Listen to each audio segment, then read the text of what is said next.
kalau tidak salah ini kisah beberapa tahun yang lalu ya, beberapa tahun yang lalu. Sekali lagi, tolong teman-teman jangan dianggap saya sedang bicara tentang individu Anda atau tentang kota Anda, bukan. Kita bicara ini bumi Allah semua dan kita tarik contoh-contoh yang terdekat. Saya pernah waktu sementara nyusun, waktu saya dulu masih S3, saya pernah dapat juga beasiswa, bukan beasiswa, ini penawaran untuk masuk ke UIN di Jogja. Ini kurang lebih kisah di atas 12 tahun yang lalu, 13 tahun yang lalu. Pada saat itu ada penawaran dan saya coba mendaftar, nama saya dipanggil. Saya berangkat dari Makassar naik pesawat ke sana. Subhanallah, pas tiba di kampus UIN di Jogja, begitu tiba di sana. Pada saat saya tiba, saya temukan menghadap ke pasca sarjananya, kata mereka sudah nggak bisa Pak, tesnya sudah dimulai kemarin. Loh kok bisa? Suratnya hari ini. Saya datang kemarin, suratnya masih ada. Tiba-tiba dimajukan. Kok saya nggak diberitain? Intinya tidak jadi ikut. Saya coba mau ikut tes sendiri, nggak bisa. Sampai saya temuin rektornya tuh. Datang rektornya ketemu. Pak, saya dapat surat panggilan loh Pak. Dia lihat saya, ini berjenggot nih. Ini lain alamnya nih. Yang diperhatikan wajah saya serius, dilihat jenggotnya. Kemudian dia bilang, kayaknya Anda memang nggak cocok kuliah di sini. Baiklah, saya sudah paham isyaratnya. Mungkin memang karena teman-teman di UIN ini sekarang banyak didominasi oleh liberal, gitu kan? Ini pasti pembantah liberal nih. Jenggot itu dianggap pembantah liberal. Baiklah, liberal karena menganggap lintas agama bisa, nikah lintas agama bisa, kemudian semua agama sama, orang berbuat kebaikan semua bisa masuk surga. Ini luar biasa nih. Kalau gitu kita jadi agama, cari agama yang paling gampang, apalagi Nasrani nyanyi-nyanyi seminggu sekali masuk surga. Enak, nggak usah jadi muslim, gitu kan? Itu teman-teman liberal suruh jadi agama, cari agama yang paling gampang, jangan anda bawa Islam. Karena kalau anda nggak bawa Islam, kita bebas, nggak ada yang tegur, silahkan. Ya, lakum dinukum waliyadin. Tapi kalau bawa Islam pastilah ditegur, nggak mungkin. Baiklah, saya telepon salah satu teman saya ingat di Jogja, tamatan Madinah, sama-sama saya satu kelas dulu. Beliau sekarang dosen di UGM. Dan Masya Allah kalau saya tidak salah sekarang juga sudah menyelesaikan S3. Pada saat itu saya telepon, kemudian beliau bilang, oh antum di mana? Oh ya lagi di Jogja. Ah alhamdulillah, baik saya jemput ya. Baik ketemulah. Dibonceng pakai motor.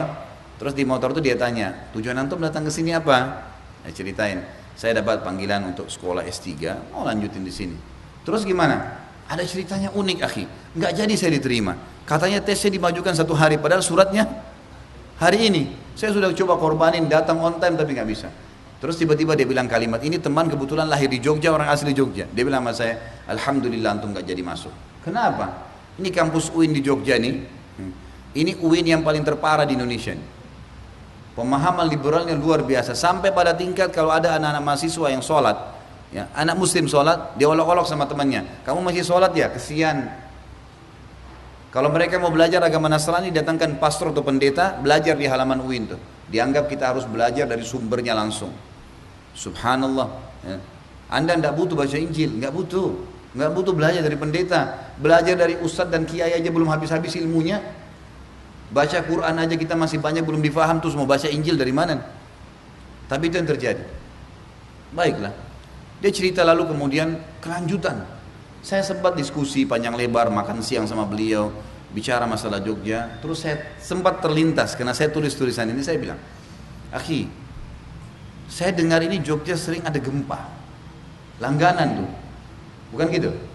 Sering gempa, gempanya kadang-kadang satu kecamatan habis. Ini apa sebabnya? Ada dosa apa antum di sini? Jawaban dia, ini orang asli Jogja yang bahasa saya bilang salah satu ikhwah yang saya percaya karena ustadz gitu kan. Dia bilang, kalau antum belum tahu benar, di sini itu ada banyak pelanggaran agama yang mungkin orang sudah anggap biasa. Seperti sudah biasa di sini, kalau satu rumah itu ada berapa agama. Ayahnya Nasrani misalnya, ibunya Muslim, anaknya Buddha, biasa. Baik Muslimah, suaminya Nasrani, zina ini. Lahir anak Buddha, wajar. Jalurnya salah. Ternyata di banyak terjadi nih. Kemana-mana. Masya Allah. Belum selesai tema. Udah bertanya semua. Tenang, materinya masih panjang nih. Maka dia bilang, di sini sudah biasa tuh. Berarti dalam satu rumah di teman-teman di Jogja, semoga Allah berikan hidayah, bagi muslim tidak masalah kalau satu berapa agama. Ini sudah pelanggaran agama nih. Ini berbahaya. Nggak boleh orang biarin anaknya murtad, istrinya muslimah, suaminya kafir, hukum syari nggak boleh. Apalagi ya akhi, kalau antum lihat hasil survei internasional, setelah kota-kota di Amerika yang datang free sex terbesar di Asia, mengalahkan Thailand bahkan kota Jogja. Masa sih akhi? Iya, coba antum cek. Itu luar biasa, bagi mahasiswa sudah biasa. Gonta ganti pasangan, hamil, orang yang gugurin itu sudah biasa. Katanya kota pelajar tapi zina biasa, merata. Dan ada sekian banyak hal yang disebutkan sama dia gitu. Saya bilang cukup Pak Yusuf, saya sudah tahu. Satu saja dari sekian dosa yang antum sebut ini sudah cukup mendatangkan musibah-musibah. Dan subhanallah sama, saya tanya setelah gempa besar ini, sebelumnya ada gempa-gempa kecil nggak? Ada.